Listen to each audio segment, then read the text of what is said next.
May 12, 1943. Just after lunch, 1,347 hours, in the frigid, gray waters of the North Atlantic. The coordinates: 47 degrees, 23 minutes north, 19 degrees, 41 minutes west. 8 German U-boats cut across the surface in perfect formation, something no sane commander had attempted in years. Submarines aren't meant to be seen. They hide, strike, vanish. But on this day, they marched across the Atlantic like steel soldiers on parade. At the front stood U-537, with Captain Heinrich Vogel in the conning tower, scanning the empty horizon through salt-crusted binoculars. He wasn't worried. According to German intelligence, this stretch of ocean, dubbed the Mid-Atlantic Gap, was beyond the reach of Allied aircraft. But within 15 minutes, every U-boat but one would be gone. Not sunk by destroyers. Not hunted by depth charges from corvettes. No, wiped out by bombers that weren't even supposed to exist out here. The Americans called them Liberators. And in those 15 minutes, they would live up to their name with cold, mechanical brutality. No seasoned submariner would surface in daylight. Not after 4 years of brutal lessons in the Atlantic. Allied aircraft ruled the skies near coastlines, and staying submerged had become standard survival. But Vogel's convoy shattered that doctrine. 8 U-boats cruising proudly in broad daylight wasn't just risky. It was suicidal by conventional standards. But this wasn't arrogance. It was math. Cold, calculated numbers told the German command that this stretch of ocean was a dead zone for air patrols. A gap in coverage. Vogel wasn't being reckless. He believed he was invisible. The ocean stretched endlessly around them. The sky empty. No sign of enemy presence. Just wind, waves, and a low hum of diesel engines as steel hulls knifed eastward across what Germany believed was a blind spot. They thought they were alone. They were wrong. The date wasn't random. May 12, 1943 marked a critical window in German naval strategy. The U-boat war was shifting. Wolfpack tactics that once terrorized Allied convoys were now crumbling under pressure from evolving technology. Allied planes were pushing further out, sinking subs with frightening frequency. But the Germans thought they'd found one last trick, one final advantage. Operation Sea Devil was designed to exploit that shrinking gap, an unpatrolled corridor in the North Atlantic where air power couldn't yet reach.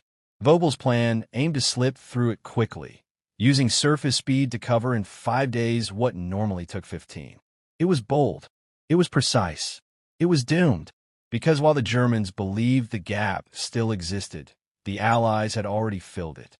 By early 1943, U-boats were legends. They'd sunk thousands of Allied tons, nearly strangling Britain's lifeline across the Atlantic. Packs of submarines coordinated to attack convoys at night, striking like underwater wolves and vanishing before retaliation could come. The Kriegsmarine had turned the ocean into a hunting ground, with sonar, radar, and aircraft often lagging behind. But every tactic has an expiration date. Allied scientists and strategists had been working feverishly to push back. Technology was catching up. Losses began to mount. German command needed a solution, a way to reassert dominance. Operation Sea Devil wasn't just another mission.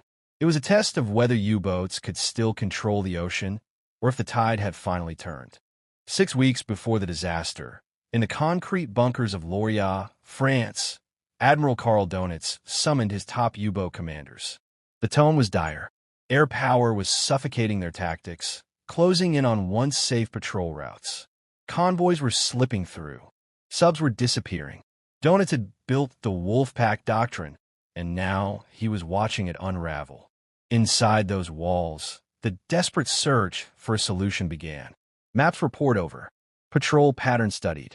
The Mid-Atlantic was discussed, debated, dissected. A silence fell over the room when Captain Heinrich Vogel presented his analysis.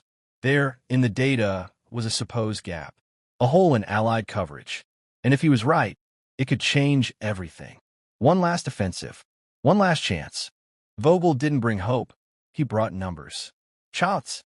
Radius diagrams. Calculations.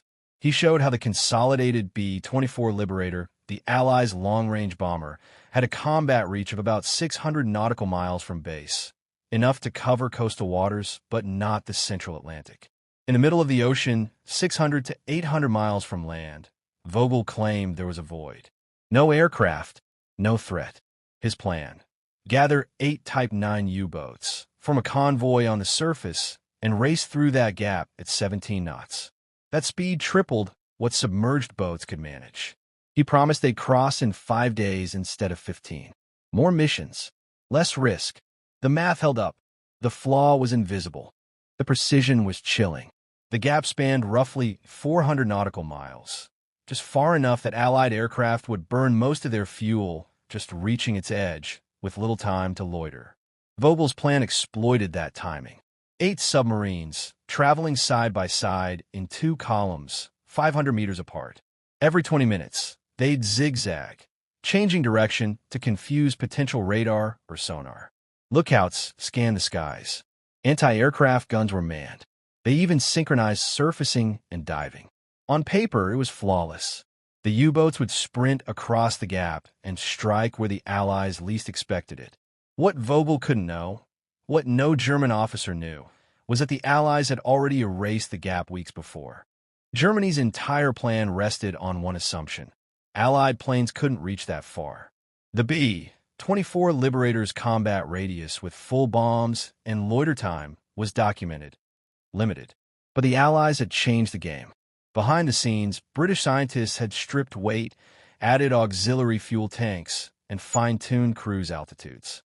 These modified Liberators could now fly nearly 850 miles from base, deep into the so-called dead zone. They had been airborne from Newfoundland since March. Operation Sea Devil wasn't threading a needle. It was walking into a trap, and the Germans didn't even know they were being watched. The 8 U-boats selected were all Type 9, larger, longer-ranged, and built for endurance. Each carried 22 torpedoes and bristled with deck guns, 37 millimeters and 20 millimeters anti-aircraft weapons. Their hulls displaced over 1,100 tons on the surface. These weren't fragile scouts. They were steel monsters, engineered for Atlantic warfare. The boats, U-537, U-541, U-543, U-546, U-548, U-552, U-558, and U-564. Crews believed in the mission. They trusted Vogel's numbers. They thought the air gap would protect them. What they didn't know was that Allied intelligence had intercepted their communications. Their formation was being tracked, their positions anticipated, and their death scheduled. While the U-boats prepared to cross the Atlantic in tight formation, an American squadron quietly readied its own weapon. VP-84 Squadron, flying from Argentia, Newfoundland, had recently received the newest version of the B-24 Liberator. One aircraft in particular, nicknamed Atlantic Reaper, had been fitted with cutting-edge upgrades. Armor was stripped to reduce weight. Fuel tanks filled every spare space. The bomb bay held 8 depth charges and 8 500-pound bombs with hydrostatic fuses. But the true secret wasn't the weapons. It was the radar. ASV Mark III, a system the Germans didn't even know existed. And it could see a submarine from 12 miles away, even at night, even in fog, especially when the U-boats thought they were safe. ASV Mark III radar wasn't just new, it was invisible to the Germans. Built using 10-centimeter wavelength signals, it could detect surface submarines at long range and in poor weather. Previous radar systems had been easily jammed or detected by German receivers, giving submarines warning. Not this one. The U-boats in Sea Devil were sailing blind to technology they didn't even know existed. Their decks bristled with anti-aircraft guns, but none of them mattered if they never saw the enemy coming. That radar turned the Atlantic Reaper into a predator in a hunting ground where the prey didn't even know it was being stalked. German naval intelligence had failed catastrophically. Their files still showed the B-24's combat radius as too short to reach the gap. Their maps marked the central Atlantic as a safe zone. And so, when signals intelligence at Bletchley Park decrypted preparations for Operation Sea Devil, Allied commanders didn't panic. They prepared. RAF Coastal Command and the U.S. Navy laid the trap. The Germans thought they were moving in secrecy, but the Allies were already watching. Every movement, every transmission, every calculated risk, intercepted, understood, and turned into a death sentence. By May 11th, 1943, the Allied net had closed. U-boat transmissions confirmed the rendezvous. 8 subs, converging 150 miles southwest of Iceland. Their zigzag patterns were meant to confuse. But to Allied radar operators and codebreakers, they looked like a bullseye. The Atlantic Reaper, piloted by Lieutenant Commander James Harrington, was wheels up at 0530 hours on May 12th. Its flight path, straight into the heart of the supposed air gap. It wasn't just a patrol anymore. It was an execution. Harrington's orders were simple. Locate the formation and destroy it. On the surface, the U-boats looked like kings of the ocean. Sleek, lethal machines slicing through waves in 2 neat columns. 500 meters apart. Formation perfect. Orders precise. Their captains had no idea death was inbound at 210 knots. Vogel's operational order, recovered after the war, showed the confidence. Continuous air watch, 20-minute zigzags, and standing orders to dive at the first sign of enemy aircraft. But the flaw was fatal. Every lookout focused north and west, toward Greenland and Iceland, expecting threats from those directions. They never considered death might come from behind. High above, Atlantic Reaper cruised toward destiny. Inside the cockpit, Harrington adjusted trim as his crew scanned the ocean. His co-pilot, Lieutenant Thomas Brennan, checked the weapons system. Petty Officer Robert Kellerman monitored the radar screen. At 1,332 hours, a flicker appeared, then 8 solid contacts. Perfect spacing. Steady heading. It wasn't a convoy. It was a Wolfpack exposed. Harrington's report would later state, 8 surface contacts. Pattern consistent with U-boat formation. Initiating attack, run. They were 18 miles out. Visual contact wasn't needed. Radar gave them eyes far beyond human range. And now, the hunter had found his prey. The ocean below looked calm, serene. The U-boats moved east, cutting into the illusion of peace. But in the skies above, destruction was lining up. The Liberator approached from the southeast. The sun was at their back, blinding any surface watchers. The U-boats, trusting their rear quadrants, never looked into the glare. Anti-aircraft crews were relaxed. No alarms. No tensión. Just routine patrol. Harrington dropped altitude to 200 feet, approaching at 210 knots. The bomb bay opened. Guns were manned. Orders were given. The clock ticked closer to 13:47. The last calm seconds of hundreds of men's lives were running out. 1,347 hours and 12 seconds. The first shot screamed out. The Liberator's nose guns spat fire, 1 tracer for every 5 bullets. Bright white phosphorus streaks tore through the sky toward you. 5:37. They struck the conning tower in less than 2 seconds. Vogel, still standing with binoculars raised, was hit by 3 rounds. He didn't even have time to react. His body collapsed on the deck. 4 other crew members died instantly. On the bridge, panic exploded. Shouts, chaos, and a fatal chain reaction. 1 lookout, hit while reaching for the anti-air gun, fell backward into the open hatch. Emergency dive was now impossible. 6 seconds later, the first depth charge fell. Released at 13:47 and 18 seconds, the 650-pound Mark 44 weapon hit the water 40 feet ahead of you, 537's bow. It sank fast. At 25 feet, the hydrostatic fuse triggered. The explosion was massive. The bow lifted out of the water as the pressure wave tore into the hull. Rivets popped like gunshots. The torpedo room flooded instantly. U-537's nose pointed down like a falling spear. The dive that never began became a death plunge. Within 8 seconds, the U-boat was at a 45-degree angle, vanishing beneath the waves with no chance of recovery. Just 3 seconds later, U-541 took its turn. Captain Werner Hartmann had reacted fast, ordering a crash dive the moment the first shots rang out. The hatch sealed. Planes adjusted. The submarine managed 15 feet of depth. It wasn't enough.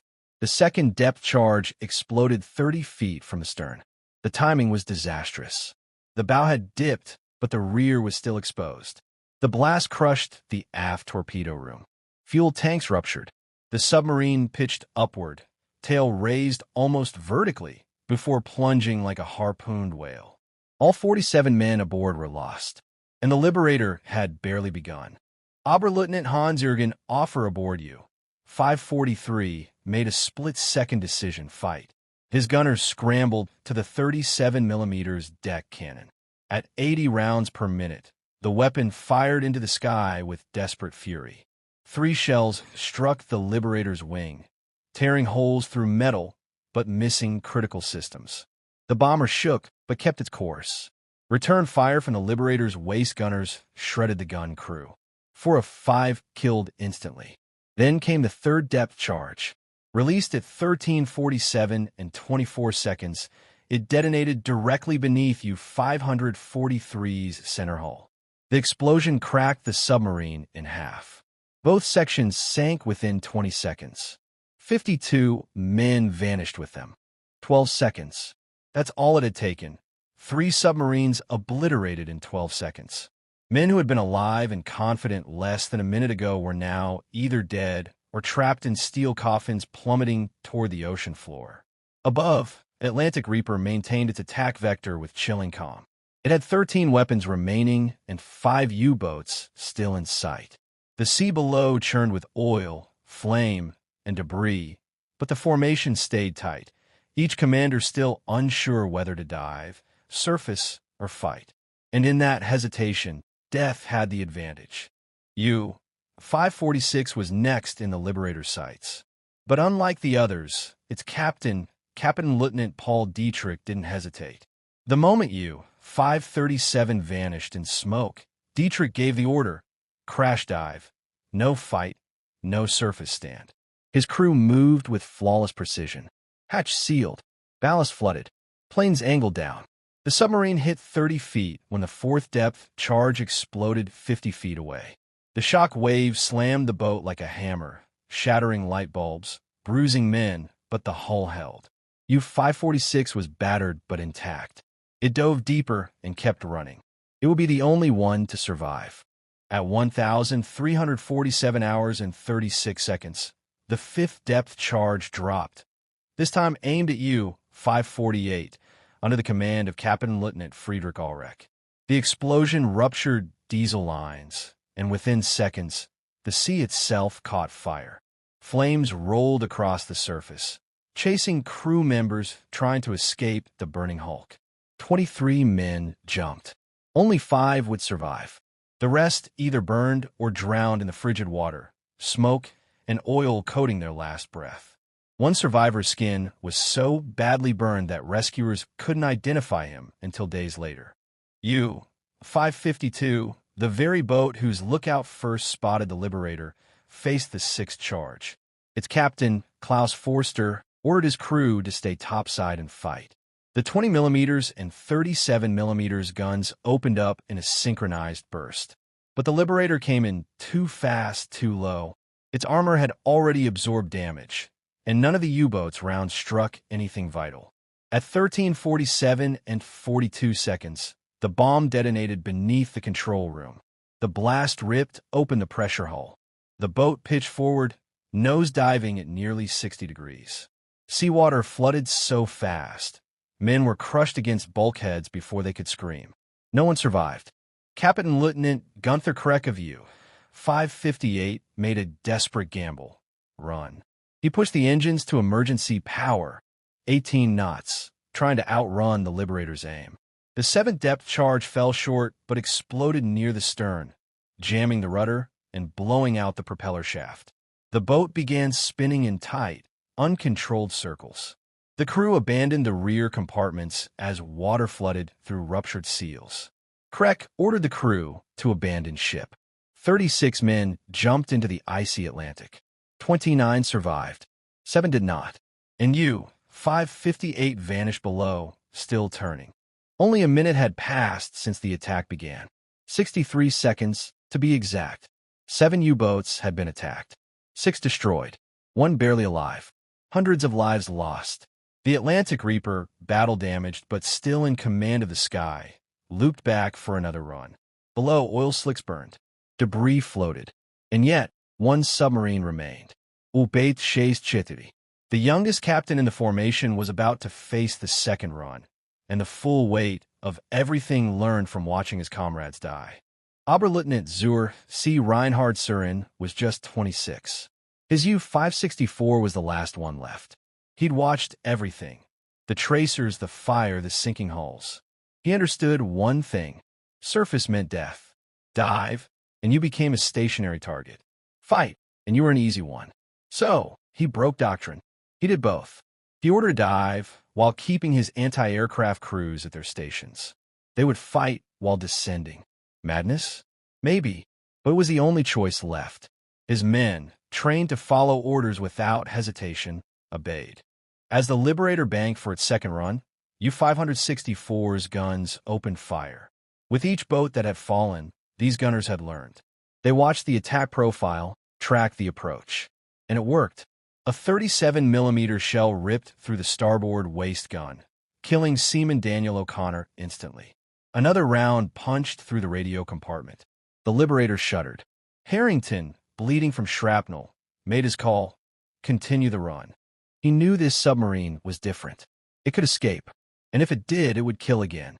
The Reaper lined up for its last strike. 1,348 hours and 10 seconds. The Liberator was 600 yards out, coming in lower and faster. Surin, watching with narrowed eyes, gave the final order. Ceasefire. Emergency dive. His gunners abandoned deck positions, diving through the hatch just as seawater swept across the bow. Surin was the last man down, slamming the hatch shut with blood running down his face. The submarine plunged, still moving forward, a rare, unorthodox dive profile. It would save them. Ensign David Walsh, the bombardier, had one chance. The Liberator roared overhead.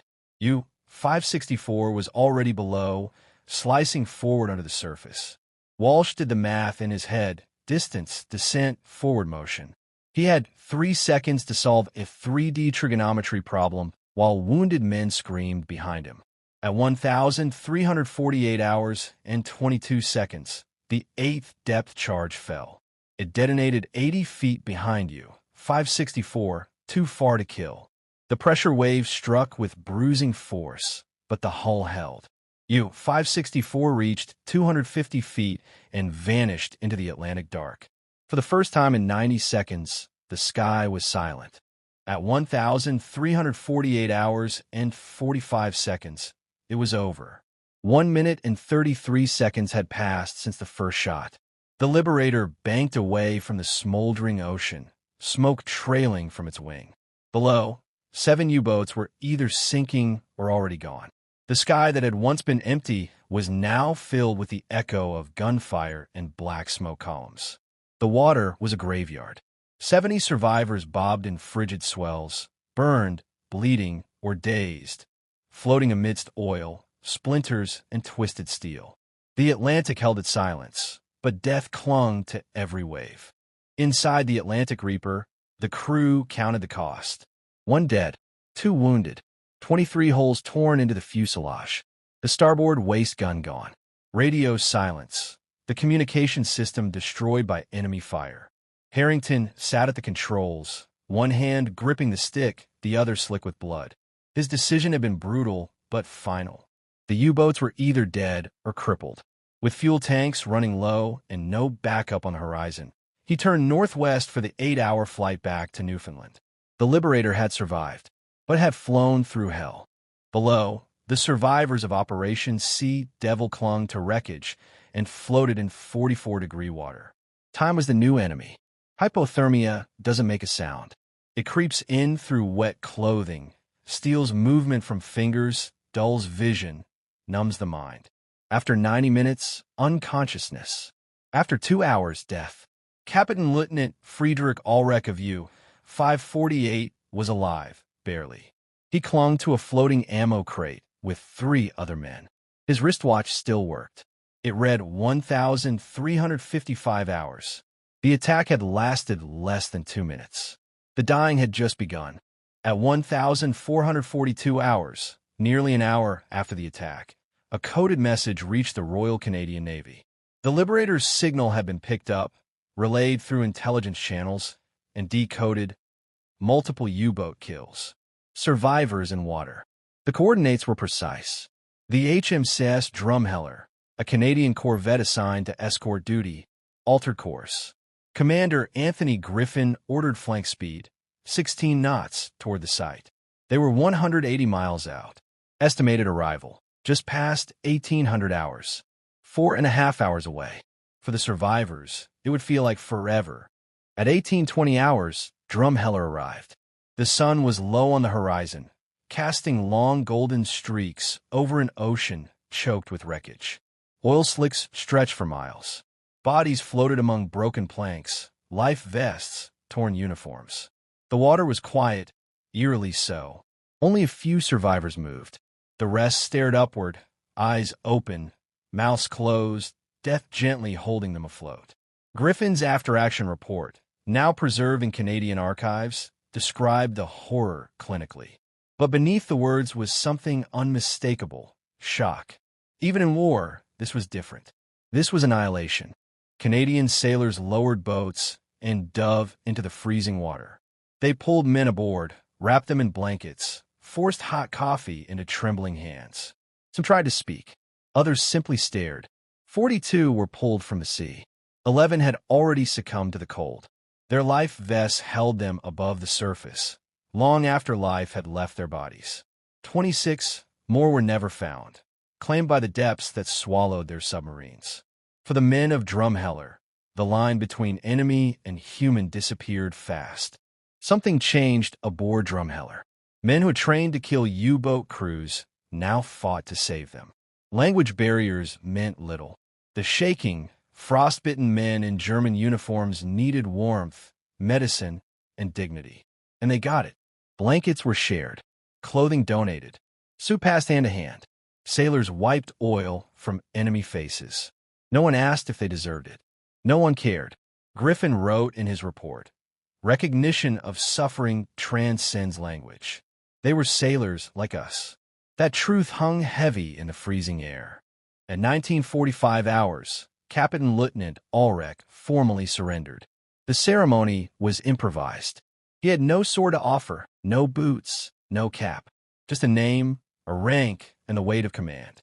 He handed over the names of the dead, handwritten on Royal Navy stationery with a shaking hand. Commander Griffin accepted it without a word. The list contained 382 names, men who had died not over days, not in a long campaign, but in just 15 minutes. They were sewn into canvas shrouds and committed to the Atlantic with full military honors. On May 15th at 0800 hours, HMCS Drumheller arrived in Halifax. The survivors, 31 men, were transferred to prisoner of war facilities. They were not shackled, not spat on. Canadian guards offered them bread, cigarettes, clean uniforms. Some broke down in tears, not from fear but from shock. In the space of 72 hours, they had gone from invincible hunters to rescued prisoners, from warriors to witnesses of devastation. The war was still raging, but for these men, it was over. Naval intelligence officers boarded the ship before the gangplank had fully dropped. They had questions, and the Germans had answers. The existence of Operation See Devil stunned analysts. No one had expected a coordinated formation of surfaced U-boats in 1943. The interrogations, some lasting days, revealed just how deeply the Kriegsmarine misunderstood Allied capabilities. They had no knowledge of the ASV Mark III radar, no idea about extended Liberator range, no clue their codes had been broken. What destroyed them wasn't bravery or weakness. It was blindness. On May 14th, 1943, Gross Admiral Karl Donitz received the report. 7 U-boats gone. Nearly 400 men lost. In just one action. The numbers weren't just devastating. They were unprecedented. It was the single worst day for the German submarine fleet in the entire war up to that point. But worse than the loss of boats was the loss of belief. If the air gap was closed, if bombers could hunt in what was once a safe zone, then the entire foundation of Germany's Atlantic strategy had collapsed. Operation Sea Devil was supposed to mark a comeback. Instead, it marked the end. On May 16th, new orders went out to every surviving U-boat. No more daytime formation sailing. Submarines were now to travel alone, submerged during daylight, surfacing only at night to charge batteries. The bold Wolfpack strategy that had haunted Allied shipping lanes for years was dead. The ocean no longer belonged to the hunters. It belonged to the machines. The radar. The bombers. The breaking point in Germany's submarine war didn't happen in a fleet battle or a slow campaign. It happened in 15 minutes, on one spring afternoon, above a patch of cold Atlantic water that still holds the wrecks today. The only U-boat to escape that day, U-546, survived another 2 years. It operated across the Atlantic, hunting convoys in increasingly hostile waters. But its luck ran out on April 24, 1945, just weeks before the war in Europe ended. It was sunk by the destroyer escort USS Flaherty off the coast of the Azores. Captain Lieutenant Paul Dietrich went down with his boat. Of the original crew who had survived May 12th, only 16 made it to the end of the war. They carried a burden their entire lives. They lived while 382 others died in the span of minutes. Lieutenant Commander James Harrington was awarded the Navy Cross. His citation credited him with the destruction of 7 enemy submarines and the elimination of a major threat to Allied shipping. He flew 37 more combat missions before returning to the United States in late 1943. He lived a quiet life and died in 1987 at the age of 72. He never gave interviews, never wrote a book. Those 15 minutes haunted him. For all the victory, he understood exactly what it had cost on both sides. He had dropped the charges, but he had also buried men in steel tombs. The 31 German survivors were held in Canadian and American POW camps. Protected under the Geneva Convention, they could not be forced into military labor. But many volunteered for farm work in rural Canada. They picked apples, harvested wheat, and milked cows in silence. Some wrote letters home that would never be delivered. Others stared at maps, wondering where their friends had died. But one thing changed for nearly all of them: how they saw their enemies. The kindness they received in captivity, food, blankets, cigarettes, was not what they had been taught to expect. It left a mark deeper than any scar. In 1963, 2 decades after the war, Captain Lieutenant Friedrich Ulrich, the senior surviving officer of U-548, was invited to Canada. The Royal Canadian Navy was christening a new corvette, HMCS Marguerite, successor to the Drumheller. Ulrich was honored as a guest. In his speech, he didn't talk about tactics or loss.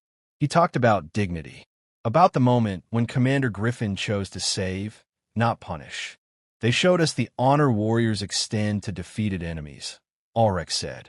They saved our lives when we had no right to expect anything but death. The room stood silent. Then it applauded. The ocean doesn't care about memory. At 47 degrees, 23 foot in, 19 degrees, 41 W, there is no monument. No marqueur. Just cold water and quiet depth. But 7 U-boats lie there still, 2,400 feet down, steel husks filled with silence. Inside each, dozens of men remain at their stations, frozen in time. They are not statistics. They were sons, brothers, husbands. They boarded their submarines with the belief that their mission was safe, their plan was flawless, their courage would be enough. But the Atlantic had another lesson. In industrial war, courage without technology is a death sentence. 7 submarines destroyed, 382 dead, 31 survivors. 15 minutes. That's what the official reports say. But reports don't show the fear. The choking black smoke. The torn limbs. The water too cold to scream in. They don't capture the terror of hearing steel bend under pressure or the hollow sound of an empty ocean after the last bullet is fired. They certainly don't capture the feeling of floating alone, wondering if rescue will come, or if the sea will claim you too. War flattens these things into charts and timelines. But every number was a life. The submariners of Sea Devil did everything right, according to 1942. They had guns, discipline, and nerves of steel. But the enemy had evolved. ASV radar, extended range liberators, co-braking, precision depth charges. They brought the future into a war still fought with ideas from the past. In that moment, the balance shifted forever. The Battle of the Atlantic was no longer about bravery or surprise. It became a test of machines, logistics, and innovation. The Germans lost not because they were cowards, but because their tools fell behind. The last known survivor of the attack, a machinist's mate pulled from the Atlantic by Drumheller, died in 2003 at age 81. With him, the final first-hand memory of that brutal afternoon passed into history. Today, all that's left are documents, faded photographs, and stories like this. And below the waves, the steel wrecks still rest, silent witnesses to a moment when the ocean turned red. Those 15 minutes weren't just a tragedy. They were a turning point. Proof that in war, even the brave can vanish in seconds if they're one step behind. The Atlantic holds them still. It always will.